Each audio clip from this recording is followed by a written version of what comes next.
if there's one thing I can say as a technology investor is that you want to stay away from extreme technology risk. There is disruption potential like I've never seen before. The impact this is going to have on economies is going to be as big as what mobile was, as what cloud was, as what internet was. Hi, everyone, and welcome to KindredCast, where we shine a light on the people and ideas shaping our future. KindredCast is a production of Kindred Media, powered by LionTree. Hi, I'm Antal Runneboom. Today we're delighted to welcome Brian Reuter, who's a partner at Permira.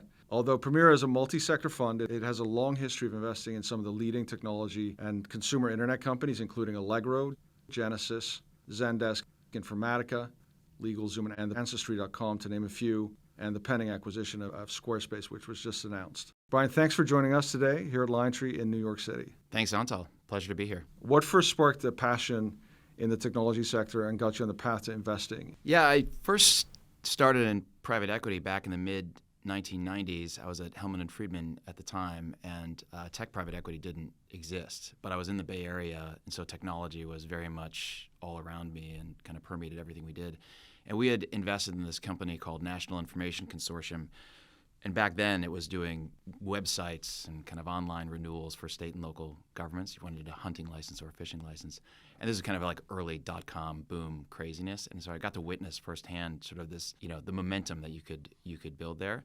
That piqued my interest in getting into it. I went back to business school and actually founded a number of technology companies kind of in that time. And I worked at Netscape during the kind of Netscape boom heyday, which is a lot of fun, very interesting experience.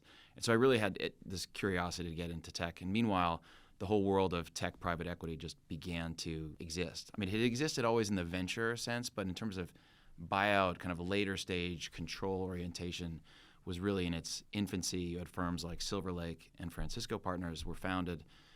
I then joined Francisco Partners after business school in order to do really a complete focus on tech. So that goes back to 2000. So I got to live through multiple cycles, including the dot-com crash, and see what has been, really the best growth area in private equity, in tech-focused private equity during the last 24 years in that time. Take us a little bit more through the journey once you joined Francisco and then into the Permira timeframe, because as you said, right, Francisco was one of the pioneers of taking semiconductor companies private, right? They figured out a way to apply leverage to those investment stories, and then later on during your time at Permira, right, really innovative period where software LBOs, really driven by the shift, the migration to SaaS, became a really big part of the private equity investing story. It'd be interesting to hear what some of the highlights have been of that career journey through the days of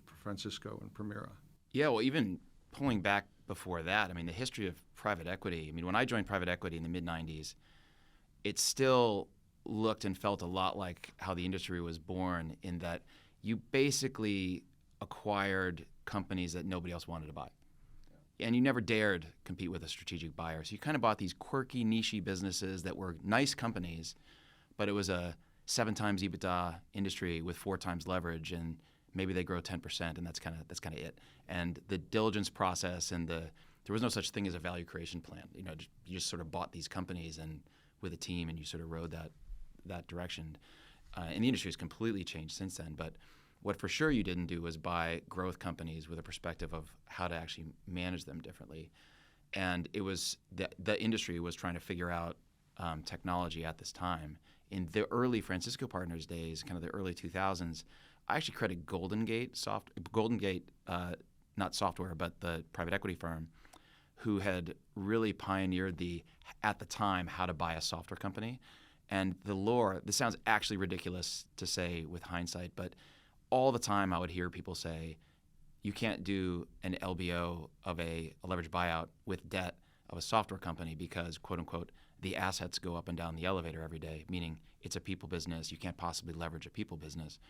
And no acknowledgement that the actual enduring asset, even in the early 2000s, of a software company was very deep product embedment in a business process with your customers, and importantly, a recurring revenue model with very, very high gross margins. And the leverageability of that type of an asset is vastly superior to the leverageability of a hard asset company like a semiconductor manufacturer. And so in the early 2000s, it was much easier to get debt on a semiconductor company than it was on a software company. And the business model has shifted to make it more leverageable in the last 20 years as well. The advent of SaaS has for sure helped in that regard.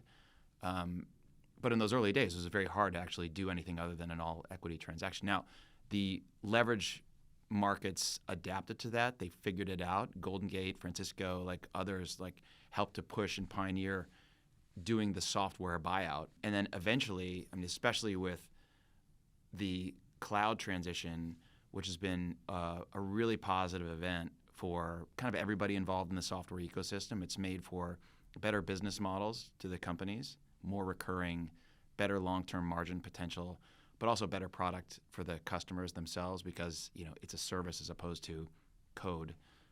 And so you're required as a vendor in that market to be constantly accountable to your customers. So that's been a really nice trend to ride. So over the course of the later early 2000 period, kind of the 05 to 2010 to 2015, you saw really the advent of what we do at Permira too, which is growth investing with a buyout mentality. And I'm sure we could talk more about this, but versus where things were in the mid-90s, which was you can buy the 7 times EBITDA category of companies. It became, really the whole universe is at target for you, where if you've got a perspective on long-term trending, product and technology quality, a value creation perspective of how you can actually get these businesses to operate differently, the TAM addressability just went up massively versus where it was in the 90s. And so that was a pretty exciting. I mean, it remains a really great market and industry. There's always things changing, but that was a particularly dynamic 15 years. Now we're in the years where you've got $20 billion plus dedicated software buyout funds. It's an incredible evolution. Yeah, it went from being this, you can't possibly do that in private equity, to being the single largest by far area of private equity with dedicated capital. Yeah. So multi-billion, $10+ billion dedicated technology investing firms. We're going to come on to some of those dynamics more, but maybe we can spend a couple minutes just on Permira and what differentiates you. So one thing that's interesting about your transition from Francisco to Permira is that at the time you made that jump, and I remember meeting you around that period of time, the first time around, is that Permira had a very limited footprint on the West Coast, right? When you joined, it was a small team, and it was largely known as a premier European multi-sector private equity firm. It'd be interesting to just hear and tell the audience a little bit about how Permira has evolved over the years. You've been a big part of the growth of the private equity business in California and in the technology sector over the years. Just that evolution of Permira, would love to hear about that and what sets the firm apart today. You kind of go all the way back to history. Permira was founded in the mid-1980s, so we've been at this industry for a very, very long period of time. And to summarize where we are today, like what we represent or kind of our strategy in the private equity ecosystem is really about backing transformative growth at scale. So versus most of the very large cap funds, and we're a large cap fund at 17 billion euros for our buyout strategy, we have a growth strategy in private equity as well, which we have a $4 billion fund targeting that market. But most of the large cap private equity firms will happily invest in growth. Growth is a good thing. But our perspective on finding great return is really about finding compounding revenue growth and helping companies, I like to say, whereas most of the private equity industry is about helping companies find their maximum EBITDA margin, kind of cash flow margin, we are about helping companies find their maximum efficient growth rate.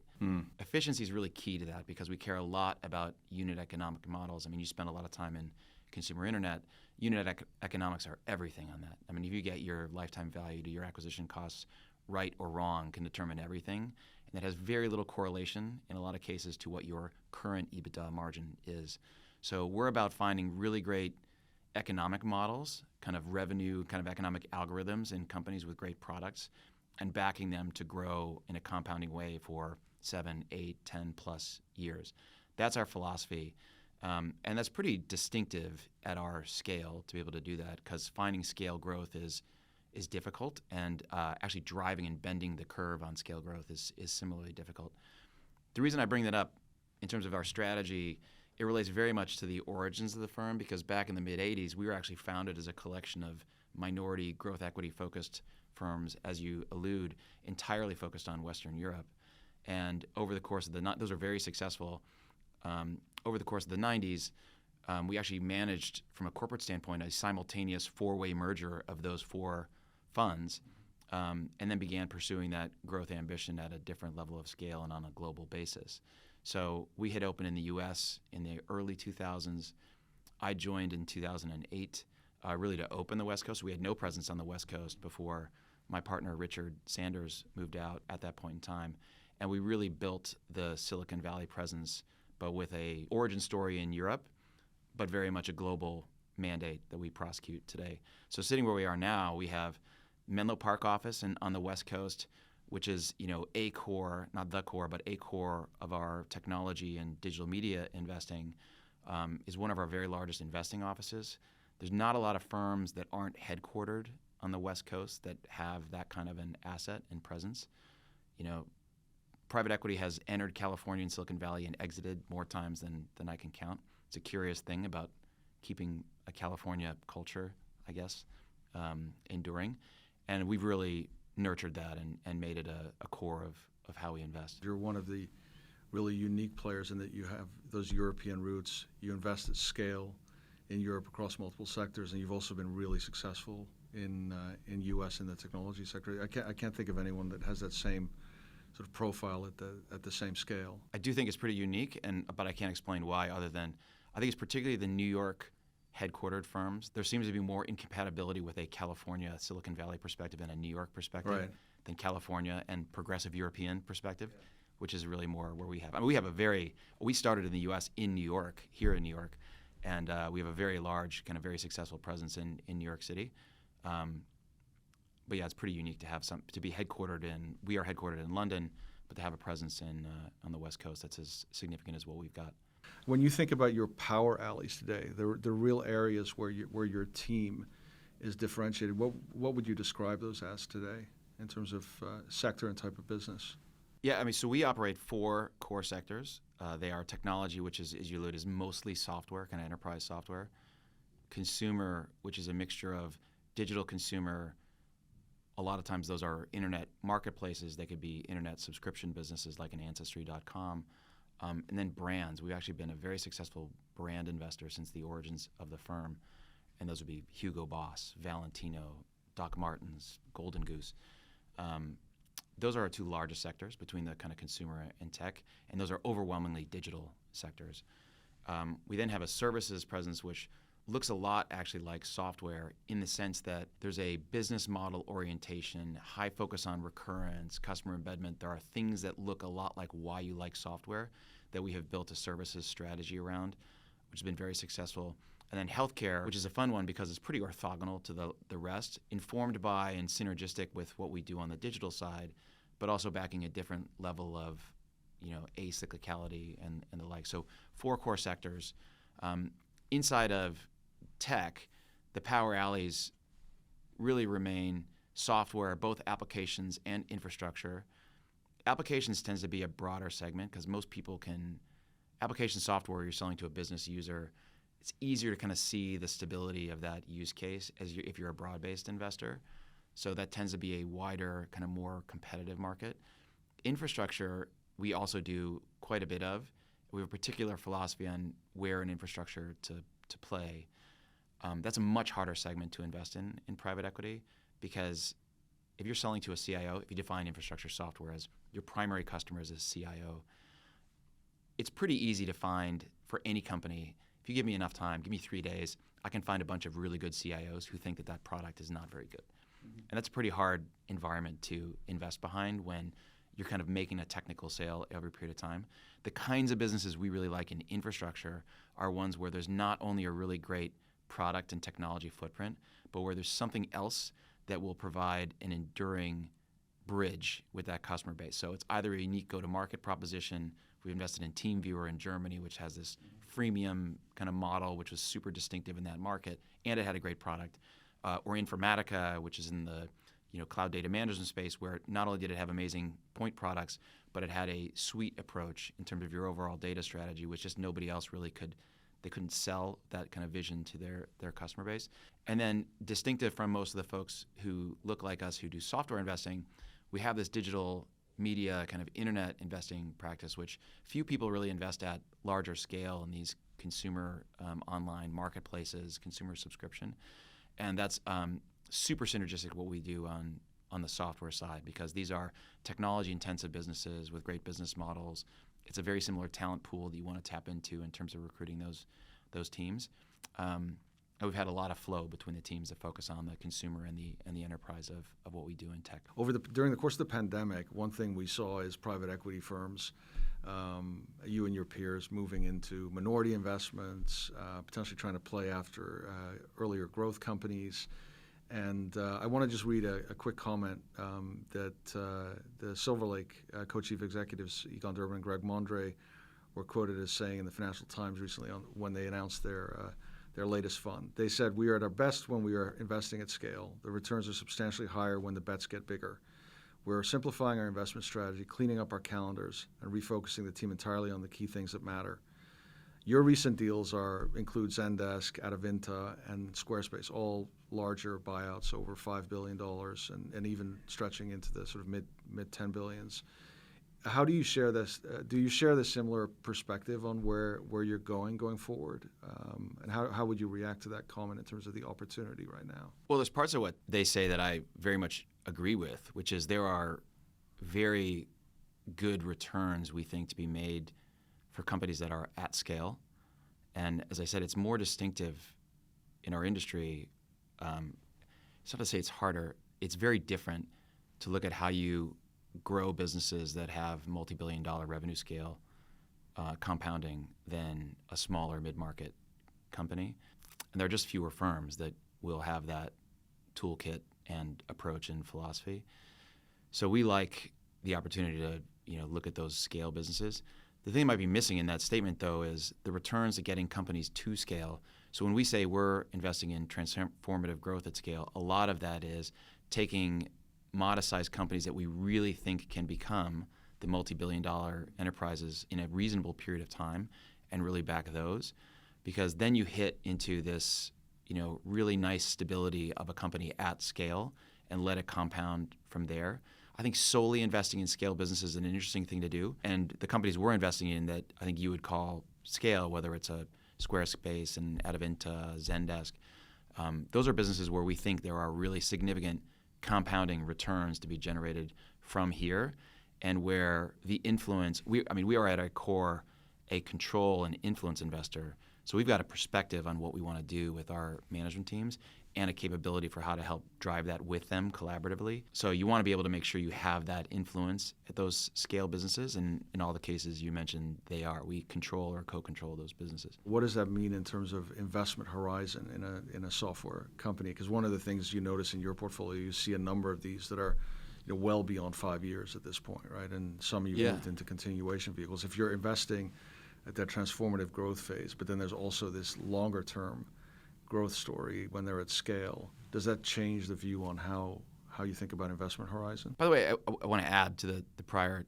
discussion, we also have this growth strategy, Permira Growth Opportunities, which is on its second fund, and that's a significant scale fund. It's a $4 billion fund targeting the growth stage market. So these are companies that are one stage or two stages earlier in their life cycle development than we would target on our buyout fund strategy. But that's also focusing on scale. And the way that market has evolved is there are fewer firms or fewer opportunities. There are more demand for larger scale minority checks to make there. And there's really interesting risk return in that segment of the market as well. So we've seen some really interesting, larger businesses. We just invested in this company, BioCatch, which is this really interesting cybersecurity business focusing on really biometric security identification, selling to major banks. So there's really interesting returns still to be made, we think, on the minority side as well. We'll talk about your portfolio in a second, but you invested in Genesys in 2011. It's 2024, right? Yeah. So the period on which you can get growth out of these software platforms tends to be a lot longer than a 4 to 5 year old period. It's sort of, again, since I joined the industry, the rubric was always 4 to 5 years, always. And, when you had businesses that were growing not that fast and they kind of weren't natural compounding businesses, and that was like kind of okay. And there was also this rule of thumb that you had a management team that got an equity plan when you invested, and the rule of thumb was you get liquid when we get liquid. Mm-hmm. So everybody was locked up for 4 to 5 years, and like that was it.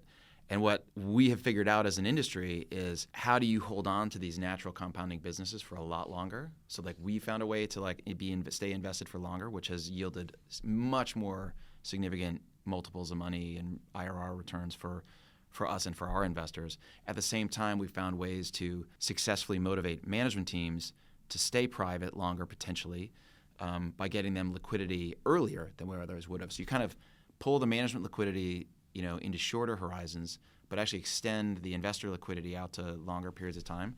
And that's been a really positive thing for fund returns. And I assume LPs see it the same way, right? They're happier to stay in longer in those scenarios. Yeah. Very happy. Yeah.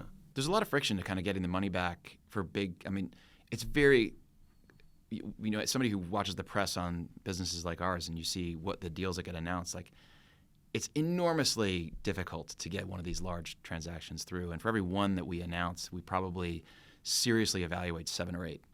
And that's like really run down and chase. And so finding ways to, amortize that cost, and it's not like the dollar cost, it's like the human cost, the origination effort, being able to amortize that over a much longer period of time is really good. And it's really good for our investors. It actually makes the investing process much more efficient for Fantastic. Fantastic. We're going to spend a couple minutes on your portfolio, maybe diving deeper on a few specific successful investments that you've made. And so just as a quick reminder for the audience, right? So you do have a pretty vast portfolio in the technology sector. I'm just going to repeat some of the names: Zendesk, Allegro, The Knot, AllTrails, Boats, eDreams, Minted, McAfee, and we'll go into a few others now. One of the more interesting ones just to talk about is Genesys. You bought the business for $1.5 billion in 2011 out of Alcatel. It was a sort of interesting early carve-out of a software-like asset within a communications technology company. At the time, it was the IP contact center market was just emerging, and there probably wasn't a great sense of what the cloud future looked like. But one of the things that you did really well with this one is that ultimately you played through a enterprise software model to a cloud model, and you did it again with Informatica later on, right? Where you also took a business that was largely on-prem, enterprise license with maintenance, and moved it to a cloud model. It'd be interesting to kind of hear your lessons learned about investing in these transformations in the software industry and what it took to make them work. Our main trend that we've been riding, at least for the last 10 years, has really been the cloud transition. It's becoming much more around AI, and I'm sure we'll talk some about that. But the cloud transition, the parts that we have targeted within that, which is one of these like 25+ year trends, right? It's taken a while for this to go, and there's a lot of running room still left to go. The areas that we play along the curve are, we want to back cloud winners, and the two categories, archetypes of cloud winners, are either born on cloud, kind of already like best-in-class products. So think Clearwater Analytics, which we invested in, Zendesk, as you said, kind of the natural cloud, the best products that were originally designed for that. And then on the other side, it's the born on-premise leaders, where we think they will be share gainers or at least maintainers in the cloud transition. And that's usually a combination of really amazing technology that will come over, a technology development capability, a customer set of relationships and embedment. And like those are the two archetypes that we have focused on. And those seem sort of like obvious areas to want to spend your time on in software until you realize that the overwhelming majority of the history of software investing in private equity is the part that I didn't mention, which is born on-premise software companies that will lose market share in the cloud transition. That's where software was born and lived for the first 15+ years of my career. So I say that as context because Genesys and Informatica, which are companies we invested in 2012 and 2015 respectively, were both 100% premise businesses when we acquired them. Informatica, a public company. Genesys, as you said, was a division of Alcatel-Lucent. Fortunately, Alcatel had actually kept it as a separate division, so it had a really nice engineering capability, great direct product relationships. They had maintained the brand, and it was a Bay Area company that I'd known forever because driving up and down Highway 280, there's a Genesys logo right as you kind of came around the bend heading into the city all the time. In Daly City. Yeah. In Daly City, right there. So anyway, what our thesis there was a number of different things, but here's this market-leading contact center infrastructure software business, a pure software business, and we thought the contact center was due for a really nice trajectory in terms of its relevance in the world. Historically, at the time in 2012, contact center was viewed as a cost center as opposed to a revenue center. It was voice only, and it was siloed from the rest of the organization. And you fast forward, what we saw changing was it's going from voice to omni-channel. It's increasingly digital interactions. In the future, it's going to be AI interactions. It's integrated with the rest of your organization. And as opposed to just being a cost center that you want to sort of manage down to as little time as possible, companies have realized that this is the source of, where you can impact your customer relationships, where you can get the most useful and real-time information about your customers and how they feel about you, about your product and the like. And therefore, it's something to nurture in terms of the investment you have around technology. And we saw the cloud transition being something that was going to be a big driver for helping all of those trends go along. So we began pivoting Genesys at that time to a cloud business model and a subscription revenue model. We made a number of very important acquisitions over time, the most important being a company called Interactive Intelligence.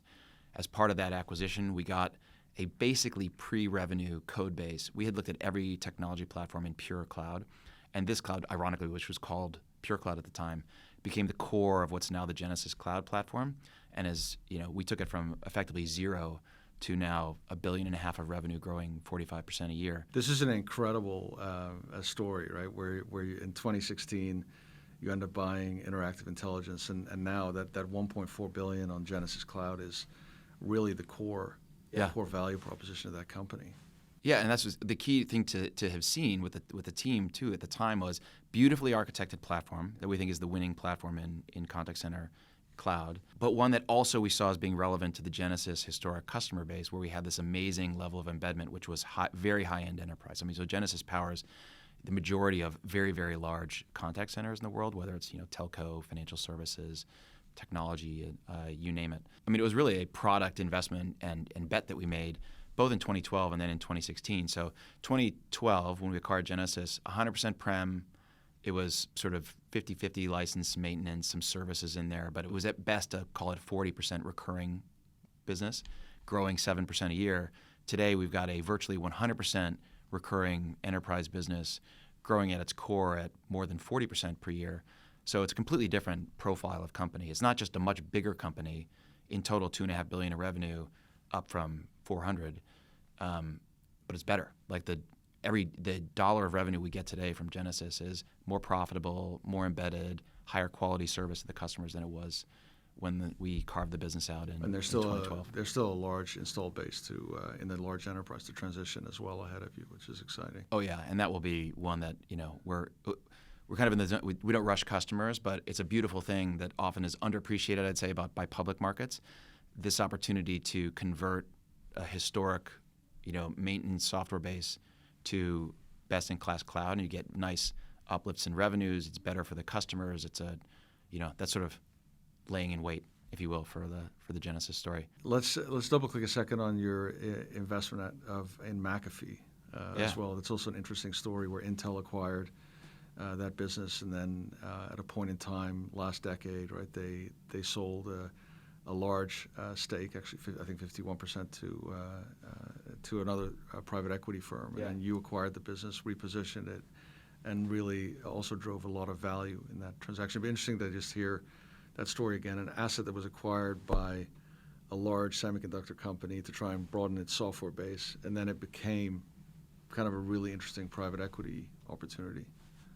Yeah, I mean, I think the really interesting thing about McAfee is it's one of the most recognized consumer names in technology, even today. I say this is the oldest company that I've ever invested in. It's been around for a very long time. Even though it got its start really with this kind of consumer orientation and brand, what had happened to the business over time is it got really controlled by and driven by an enterprise mandate. What I mean is, all of a sudden, endpoint protection became an enterprise issue. They started selling and developing products that were geared more towards an enterprise sales channel, an enterprise use case. And meanwhile, this kind of consumer thing just sort of cooked along in the background. But the management team of the company were enterprise folks. It was bought, by a semiconductor with an enterprise mindset. As I believe it, for Intel, they thought they would integrate antivirus and malware protection kind of directly into the chips. That didn't work out for a bunch of reasons. TPG did a wonderful job carving that business out from Intel. It was still an enterprise business at its core.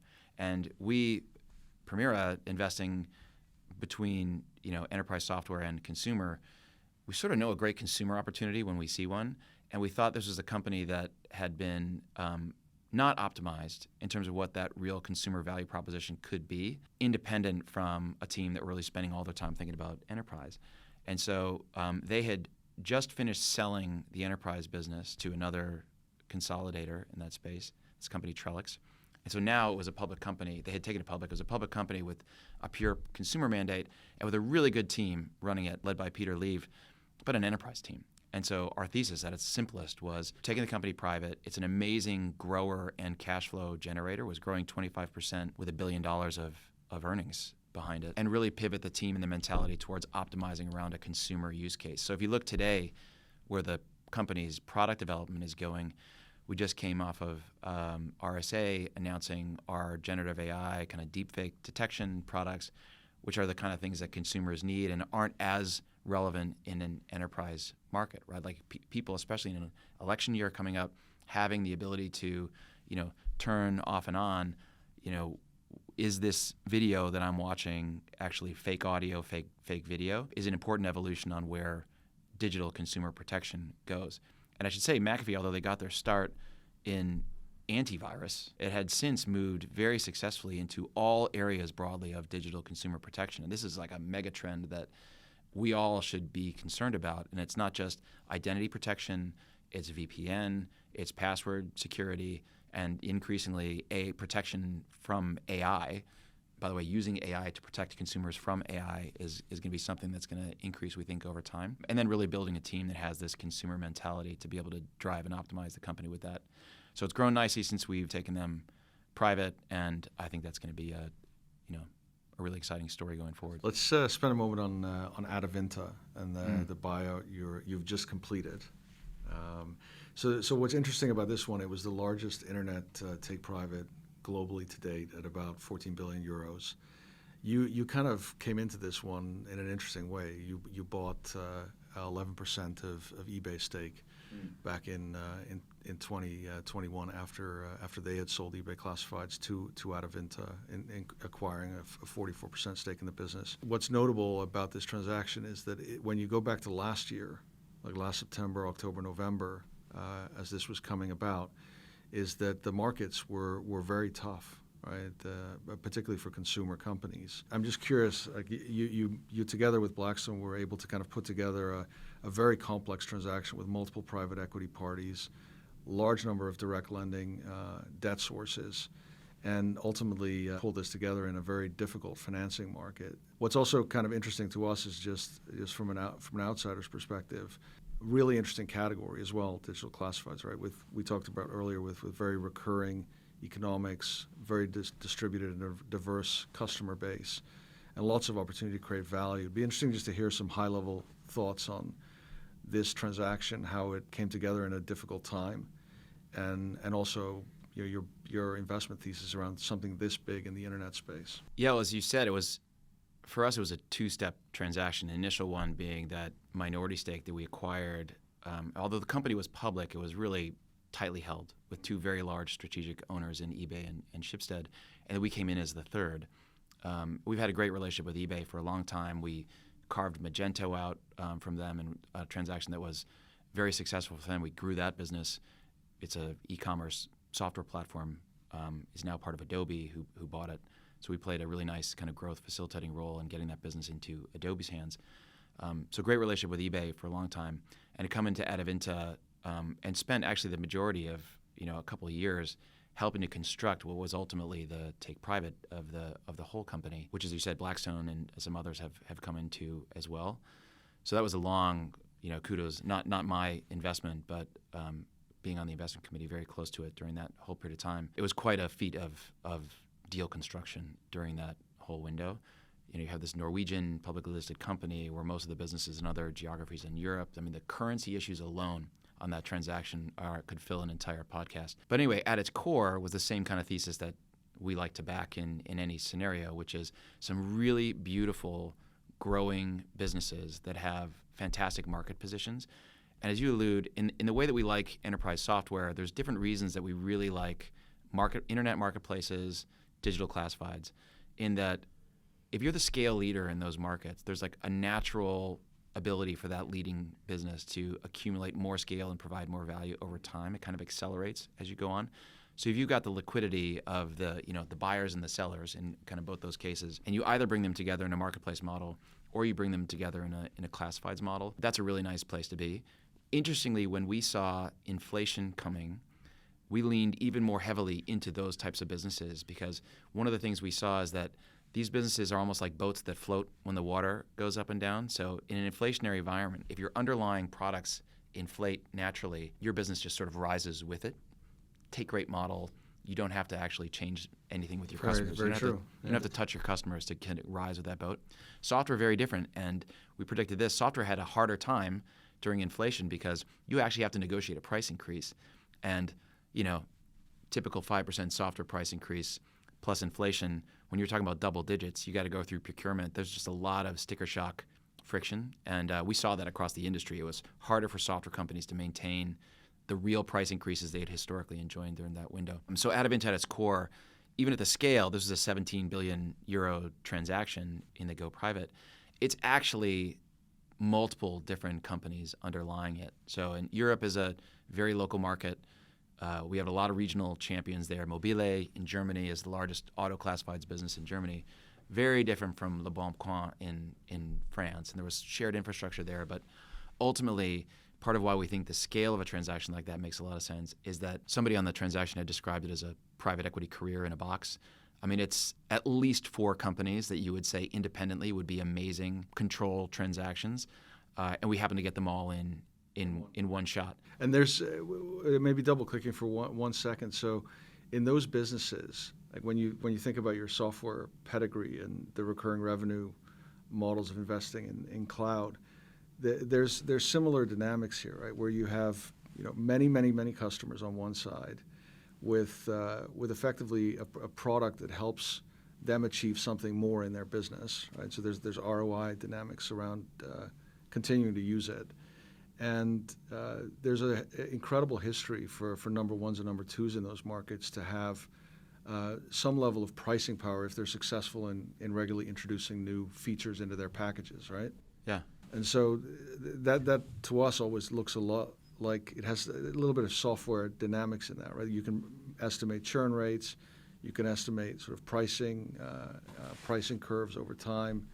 You can kind of estimate where your product roadmap might take you. So I'm curious if you guys see those similarities. Yeah, we absolutely do. We have a very similar philosophy on both the software and the digital consumer side, marketplace side, which is it's wonderful to have pricing power. What you want to do is price for value. You want to increase price by providing more value. So whether that's significantly more leads in a classifieds business that convert better, that's a very justifiable way to increase your ARPU for your customer base over time. So we like that. In the same way that you don't jam price on a software business because you can. You do it because you're actually investing in continuing innovation there that justifies it, and have your customers say, like, I understand why my price went up last year. I can see the innovation coming through and why the product that I'm deploying now is significantly better than it was in that prior year.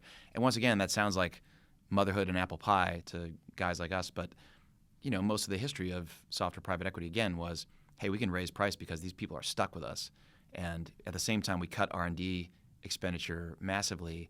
And by the way, it kind of relates to this question about, like, why do you hold companies for 4 to 5 years instead of 10 years? That can be a very successful how to make money in 4 to 5 years strategy. It's a very, very hard way to make money for 10 years plus.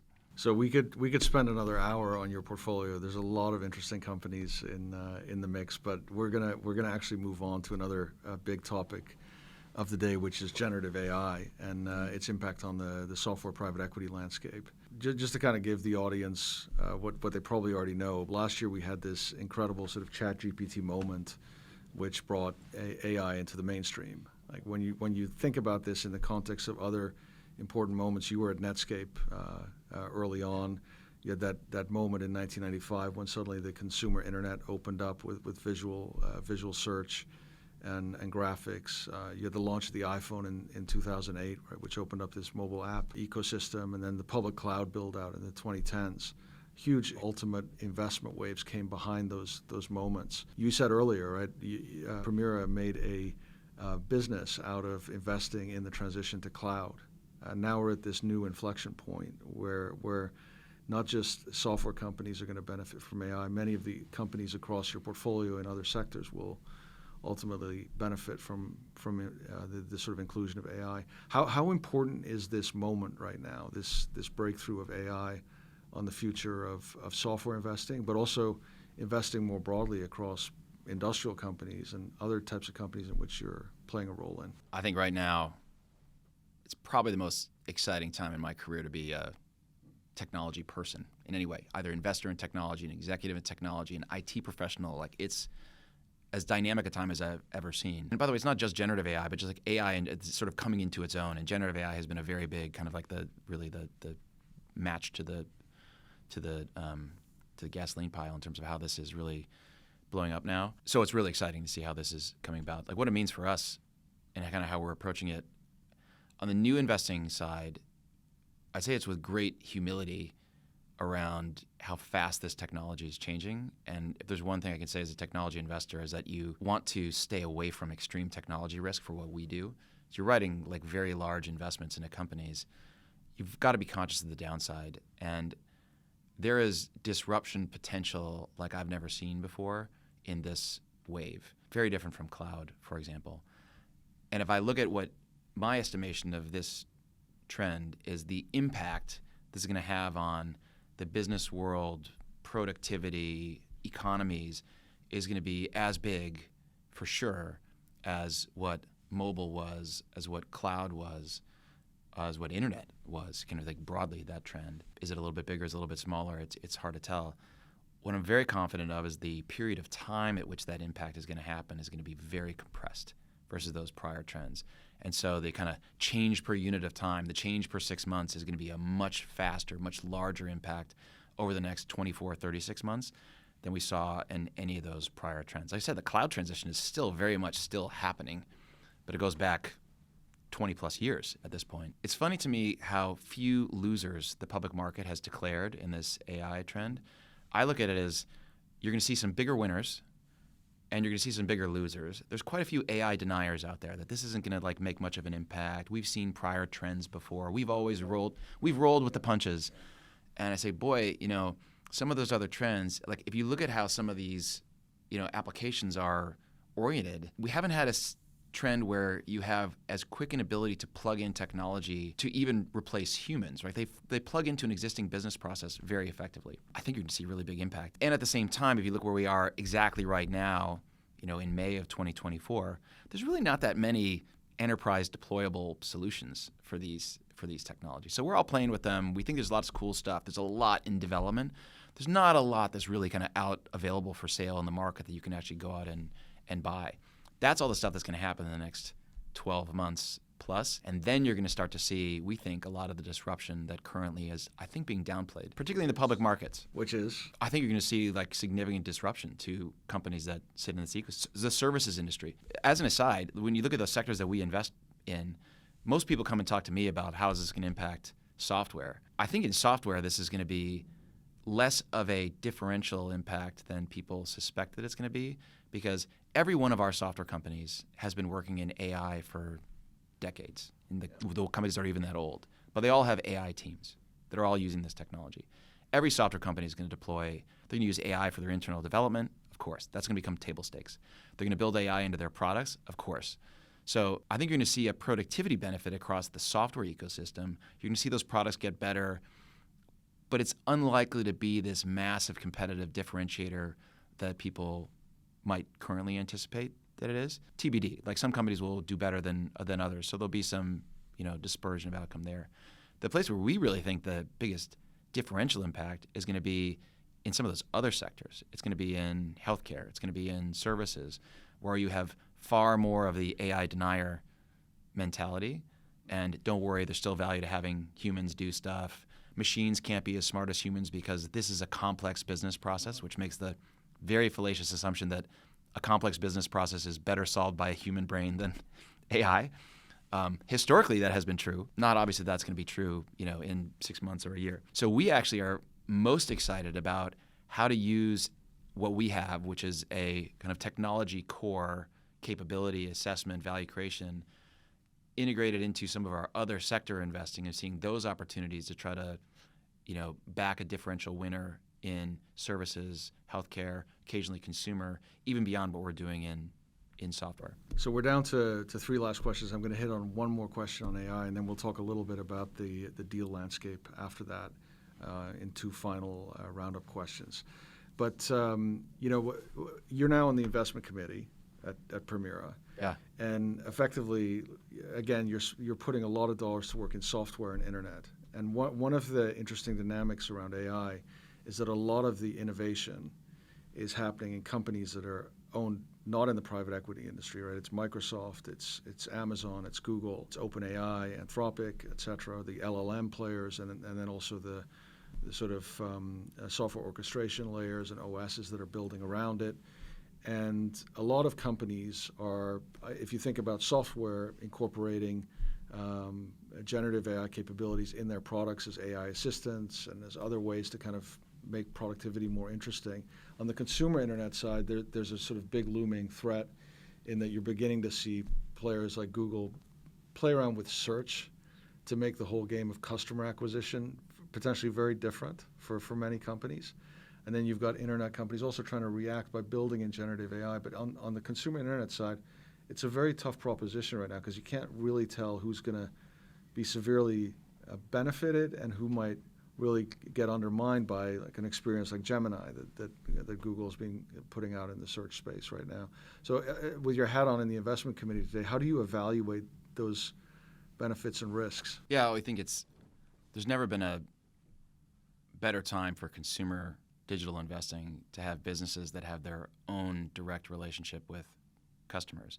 So that's, so we care even more than we ever have in the past about organic traffic coming to the website. So are you getting direct navigation? Is it branded search coming in? Because we feel like those, however you slice it, when there's a human searching will be a very good proposition right.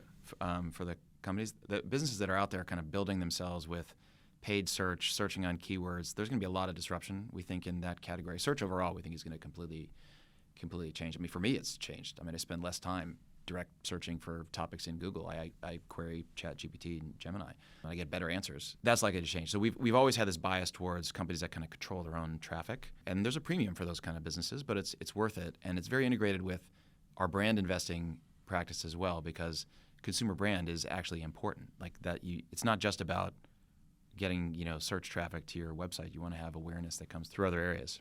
So companies with a lot of direct traffic brand really valued over players that are reliant on the search engine. Like we will search for experiences, products differently in the future, and that's why I say human searching on the internet will be very much a thing. But we're all going to have agents that are out looking for us that will be able to make really intelligent decisions for us. We're going to be able to serve up things that we might want to own that are not being served up by, the ad algorithm on a particular website or by Google.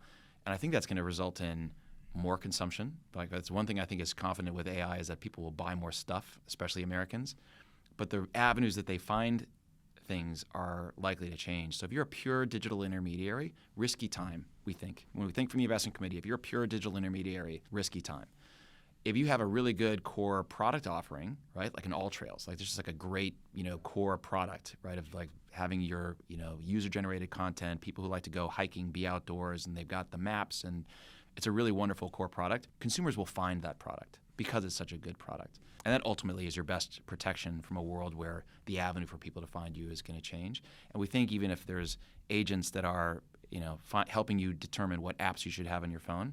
If you've got a really good core experience, they're going to find their way to you. So one of the interesting dynamics going on is that in software private equity investing, the large and mega cap software companies have not really been buyers of large PE assets in recent years. In this dynamic where there aren't necessarily strategic buyers for many of your assets, how do you think about path to exit today?